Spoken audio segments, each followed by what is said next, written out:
magandang gabi. Ang aking tatalakay ngayon ay tungkol sa socio-cultural.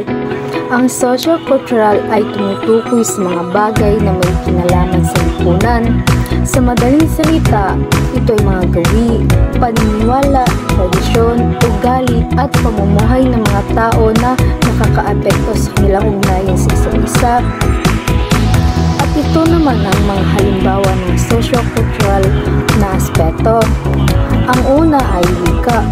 Ang wika ay paggamit ng Pilipino, Ingles at iba't iba pang wikang relihiyon, halimbawa Cebuano, Ilocano at iba pa. Ang ikalawa naman ay paniniwala at tradisyon. Ito naman ay pesta, pamahiin at mga kaugalian gaya ng pagmamano at bayanihan. At ang ikatatlo naman ay relihiyon.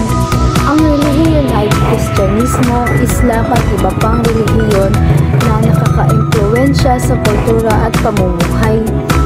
Ang ikaapat naman ay sining at panitikan. Ito naman ay awit, sayaw, epiko, alamat at pelikula. Ang ikalima naman ay pagkain, mga adobo, sinigang, lechon at iba pang pagkain Pilipino na bahagi ng ating pagkakakilanlan. At yung ika-anim naman ay pamilya at lipunan, pagpapahalaga sa pamilya, pakikisama at paggalang sa nakakatanda. Ang ikapito naman ay moda at pamumuhay, ay paraan ng pananamit, estilyo ng musika at impluwensya ng modernong teknolohiya sa kabataan ngayon. So yun lang ang maraming